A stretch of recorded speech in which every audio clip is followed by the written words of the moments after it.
Hey Nadine, you there? I got up this morning expecting you to prepare breakfast. Wasn't it your day off today? Are you already out and about? Excuse me? I'm out exactly because it's my day off. What are you talking about? With a brother who dropped out of high school, what do you expect, right? Always cooped up at home playing games. Playing games and dropping out of school have no relevance. I'm on a date with Mark today. Sorry, but make your own breakfast. Unlike my brother who works in that dirty factory, Mark works for a famous media company and makes the bucks to prove it, not the pittance you make as a factory worker. What kind of guy is this Mark? Is he the owner or one of the managers? What's up with the guy? All I heard is that he works at a media company, whatever that is. It seems everything is a media company these days. His name is Mark Cooper. He's way over your head, Bill. It's no use explaining him to you. You'll just get bored. The only thing you need to know is that he's rich, good-looking, and takes wonderful care of me. Yeah, well, that's all dandy and all, but just don't become someone that's only interested in money and prestige. You can't buy happiness, as they say. What's important is character and integrity. That's what matters most, not money and status. Just don't forget to look at the human side, both good and bad. My brother talking about character and integrity? Please, give it a break.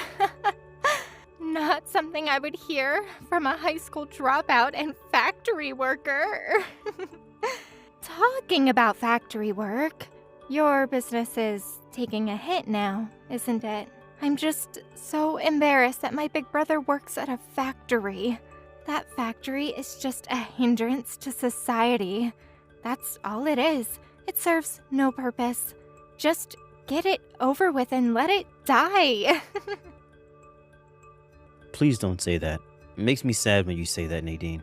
Don't forget that if not for that factory, you would not have been able to go to college. Mom and Dad worked their asses off to build and maintain this factory. It hurts me to hear you berating it. It really does. The factory sat right in our property, right outside our back door. It was like our playground back then. Have you forgotten the good times we had exploring every nook and cranny of that old factory? That place is chock full of old memories of our family. And to say you wanted to die just seems so heartless and cold.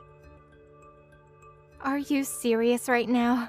Yeah, you put me through college, but after we lost Mom and Dad, putting your kid sister through college is what any brother would do.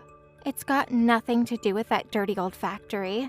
It's a brother's obligation to his little sister. That's how I see it. Why should I feel a sense of obligation to you or to that factory? It just seems so outmoded. Okay, I get it. No use trying to talk to you. I give up. As long as you get the picture. Hey, Bill, guess what? Mark just proposed to me. The day I was waiting for. Pardon me? Really? That's great. Congratulations. Yeah, thanks. Hey, about the factory, could you demolish that piece of dilapidated junk before my wedding? Say again? And as for you, as my big brother, I want you to find a proper white-collar job, preferably in the media world.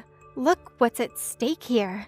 I'm going to be the wife of a media corporation executive, one of the biggest employers around here.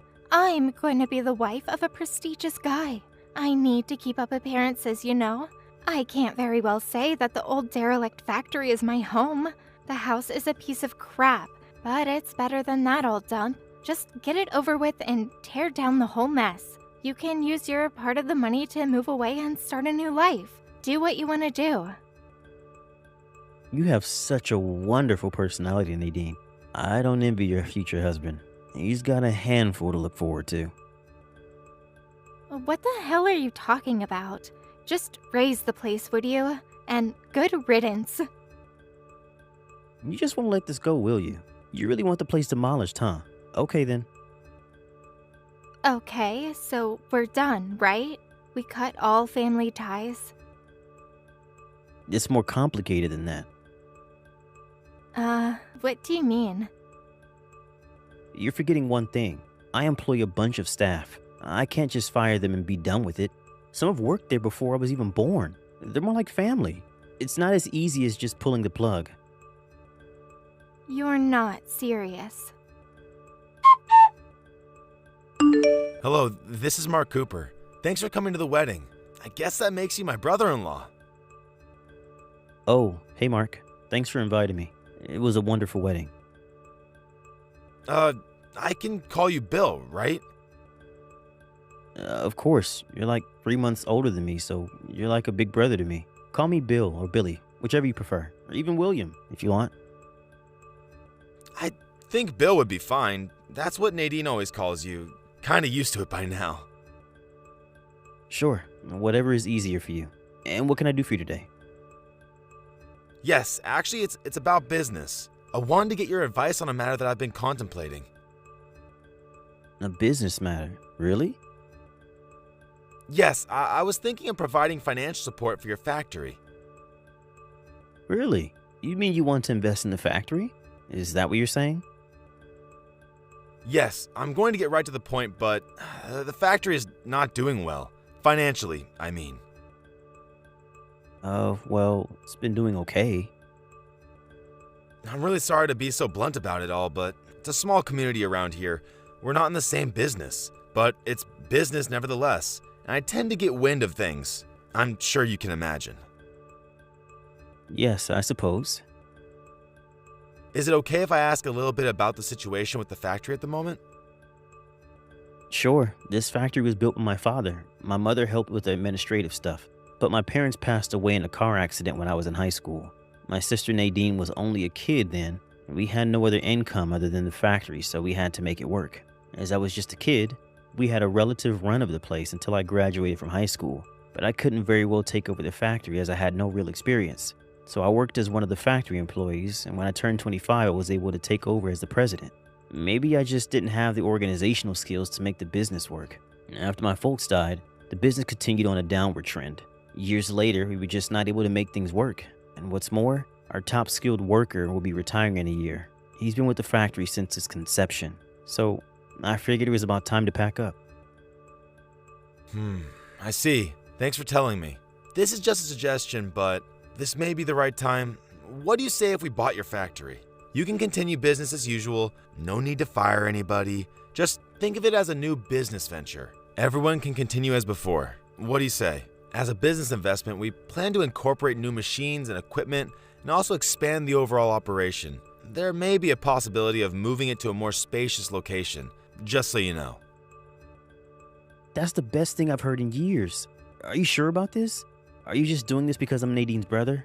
If that's the case, please don't go out of your way. It's not worth it. I would be lying if I said that wasn't true, but the timing was just right, to be honest. Our corporation was in need of a factory, the kind of products you're working on, but it is personal in a way of paying you back, I suppose. Pay me back? What do you mean? To be honest, you may not remember this, but you saved my life once. I'm sure you don't remember. It was 20 years ago. Do you recall rescuing a kid who almost got run over by a car out over by the main highway? You're kidding me, right? That was you? That's right. Bet you thought I was a much younger kid. I got that a lot back then. Yeah, not making fun of you or anything, but yeah, I thought you were younger. Yeah, I was pretty small for my age. It was only in high school that I shot up in height and filled in. LOL. I see. I had no idea. Actually, I didn't know that you were the guy who saved my life. It was only after the wedding that I realized who you were. During the reception, you took off your jacket and rolled up your sleeves. That's when I saw that scar on your arm. I remembered that scar you got from rescuing me. I talked to some people that were there that day and did a little checking up on my own and confirmed that it was really you. I see. What a coincidence, to say the least. If you had not rescued me back then, well, I wouldn't be here today. I don't know how to thank you. I owe you my life. I'm just glad you're okay. It seems you did well. At the time, in all the panic and all, I wasn't able to get your name. I was hoping I would run into you one of these days. Who would have thought you, the guy who saved my life, would be Nadine's brother?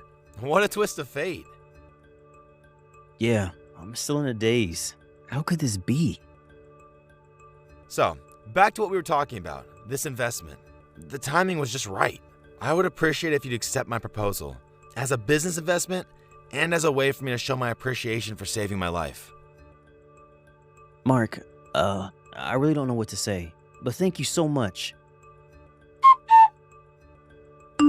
Hey, Mark, pick up. What's this all about? Why'd you go out of your way to help that old beat-up factory? You didn't have to do that. What do you mean, beat up factory? It's owned by your family, for God's sake. A little too disrespectful, don't you think? Anyways, this is a sound business investment, nothing more. A sound investment? Are you kidding me? You're throwing your money away. Why invest in that broken-down factory? It'll just drain you of funds. It's our money. Please, don't throw it away. You still have time to pull out. Use those funds for me. Take me on a trip to Paris instead.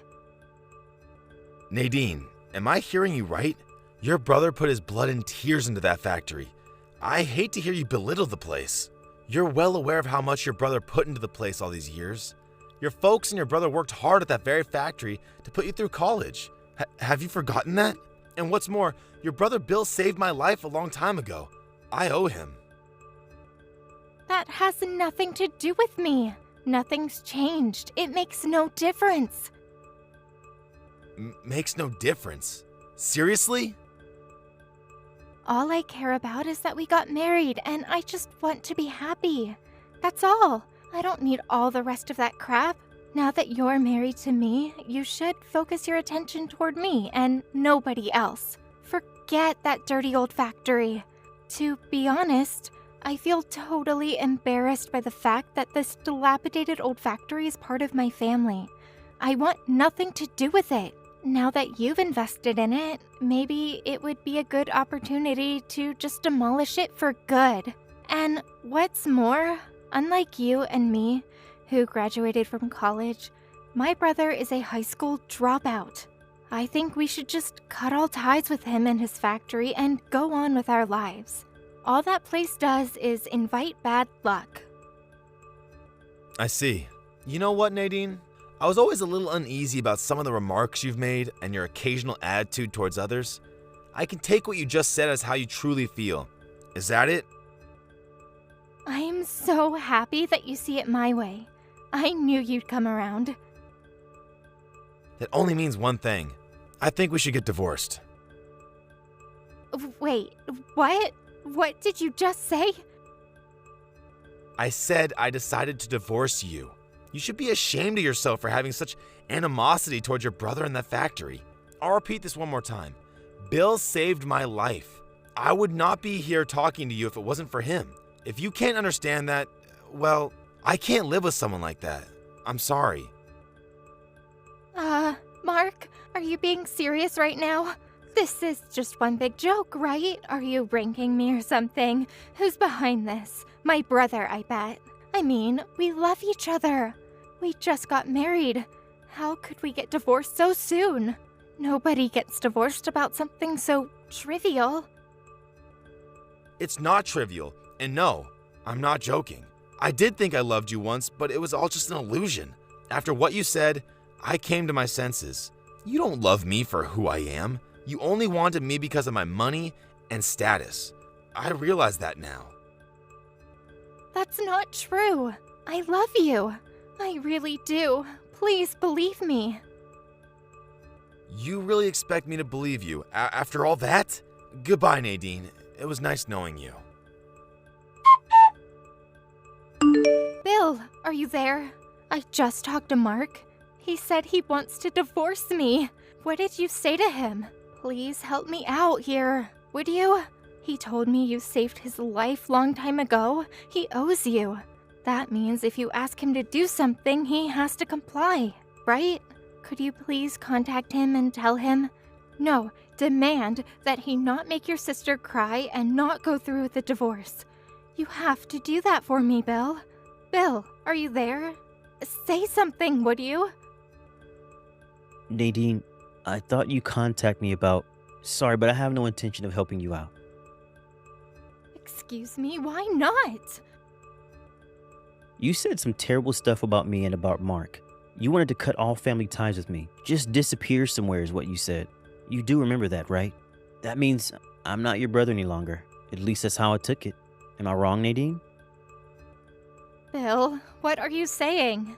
Are you going to abandon your only sister? Why do you dislike me so much? It's not that I dislike you, Nadine. The fact is, I'm no longer your brother. That's what you said. So you're no longer my little sister. How can you say that, Bill? Just think back on what you said. The answer's right there. I'm the victim here. I did nothing wrong. All I wanted was to be happy. If you think that's the way to become happy, I'm afraid you'll never find happiness, Nadine. You can be sure of that. How could you say that? You have this uncanny ability to disregard other people's feelings and desires, but have a sharp focus on your own happiness and well-being. You don't have what it takes to really love someone or to be loved by someone. It's all just superficial to you. You have no idea what it takes to love or be loved. You don't even try. How can you say that? Mark loves me. That's proof in itself. Oh yeah? Then why does he want a divorce? It's just a friendly husband and wife spat. No, it was because you said some callous and insensitive things to him, that's why. It's because you only took from him, never gave. There was no love there. All you wanted was money and prestige. You weren't able to provide him with what's really important. But how could you? I was only trying to... That's it in a nutshell. You weren't able to give or receive love, that's all. That's why he wants the divorce. He felt no affection from you. But, Bill, you have to. I'm done here. There's nothing for me to say. Please, don't end it here. Please, Bill, forgive me. Give me another chance. Sorry, but I'm going to activate the block function. Goodbye, Nadine. Bill, please. After that long conversation, she came to the house dragging a shitload of luggage. She stood outside our home for like 15 minutes, constantly ringing the doorbell. My neighbor came out to check on her because of all the ruckus she was making.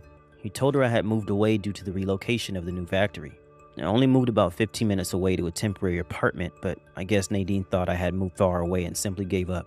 After the divorce went through, she went about trying to find another rich guy to marry and eventually found a guy, but he turned out to be married. But knowing Nadine, that didn't stop her, which as you can imagine did not end well. The wife apparently sued for damages, leaving her with considerable debt. But she couldn't change her spendthrift ways and ended up with more financial obligations. Last I heard, she was working as a hostess at a downtown club to make ends meet. Not the life she had dreamed of, quite the opposite.